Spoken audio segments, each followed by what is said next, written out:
Sakykite, ar žinote, ko labiausiai šiandien trūksta statutiniam pareigūnui ir su kokiais sunkumais jie susiduria? Čia jau patys pareigūnai. Manau, kad vis dėlto teisingumo jausmo. Manau, kad matydami su brangiais automobiliais važinėjančius politikus, brangiais automobiliais važinėdami šešėlinio verslo atstovus, aš manau, kad jie jaučia pirmiausia pažeistą orumą ir didžiulį neteisingumą jausmą, kuris juos žiauriai demotyvuoja.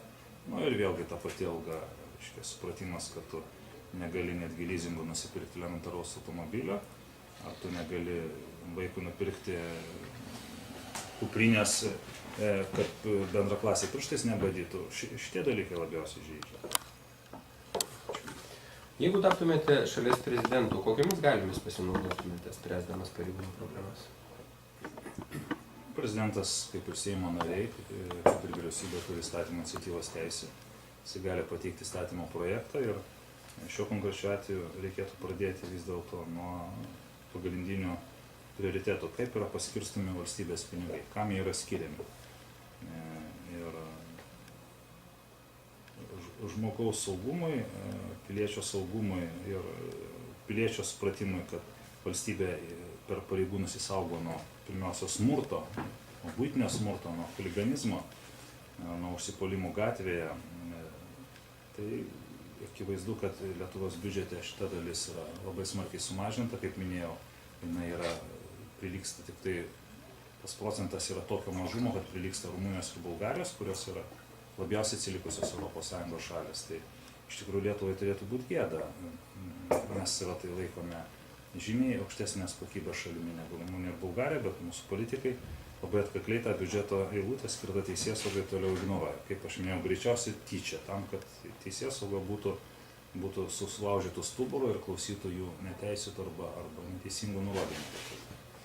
Tai prezidentas turi visas galimybės vetuoti jo manymu netinkamą biudžetą, jisai turi visas galimybės kreiptis į tautą, jisai gali kreiptis į tas pačias profsąjungas, galų gale, jisai gali kreiptis į Vilniaus savivaldybės administracijos direktorių, paprašyti leidimo mitingų ir pats atsistoti tribūnoje kartu su profsąjungomis, ne tik pareigūnų profsąjungomis. Ir žiūrėdamas į Seimą pasakyti, gerbiami profsąjungų lyderiai, gerbiami žmonės čia susirinkę, pabūkime čia 1, 2, 3 paras, palaukime, kol Seimo nariai suvoks, ar jie nori būti Rumunija ir Bulgarija, ar vis dėlto jie nori būti senąją vakarų Europą, kuri skiria normalų procentą teisėsaugai.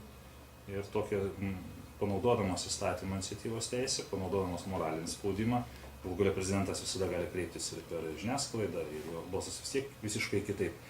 Jeigu jis ragins Seimą, turėkite gėdos, susimažinkite savo atlyginimus, kurie jums yra aiškiai per didelį, sumažinkite turtinę nelygybę.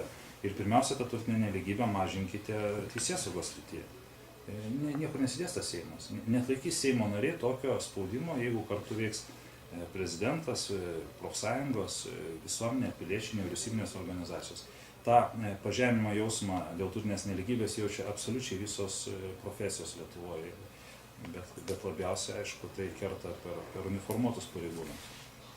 Tuo labiau jiegi važinėja po užsienį.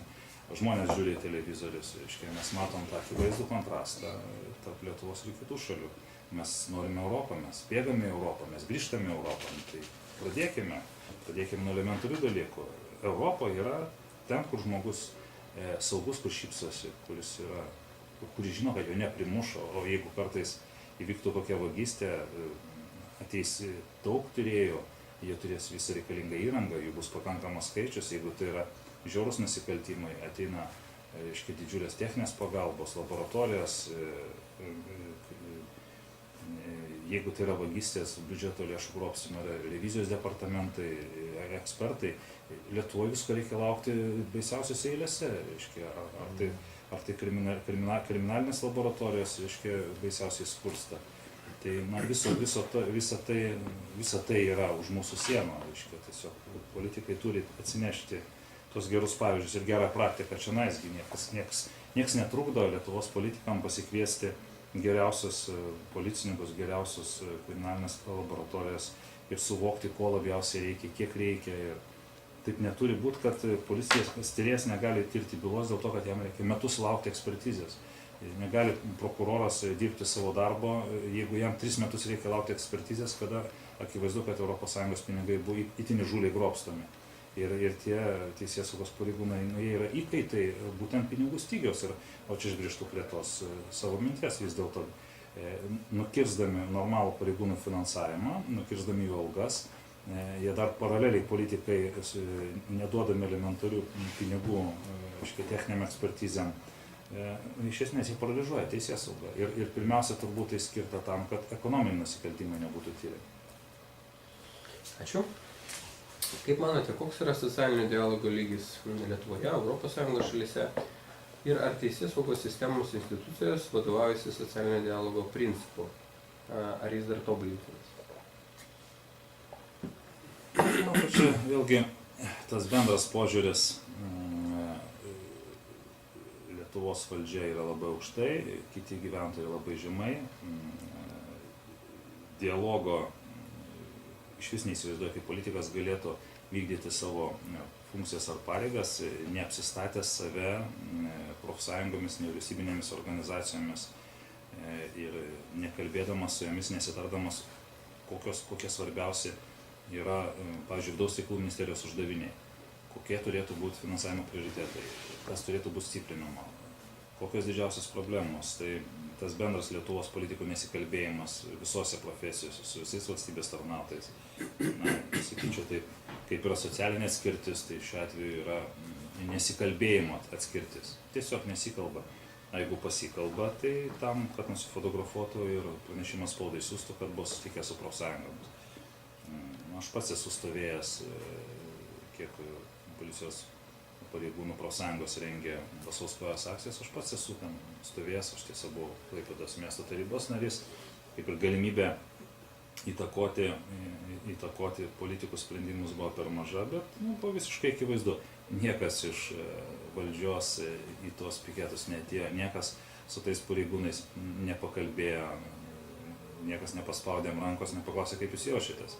Tiesiog valdžia sėdėjo savo stiklo bokštuose ir stebėjo per langus. Netgi turbūt ir nežiūrėjo per langus į tos pareigūnus. Tai čia turbūt yra atsakymas. Mūsų pareigūnų pasipūtimas, mūsų politikų pasipūtimas, arogancija, turbūt viena didžiausia Europoje. Ir čia vėlgi viena iš priežasčių, kodėl teisėsaugininkai yra šitokiam skurde. Ačiū.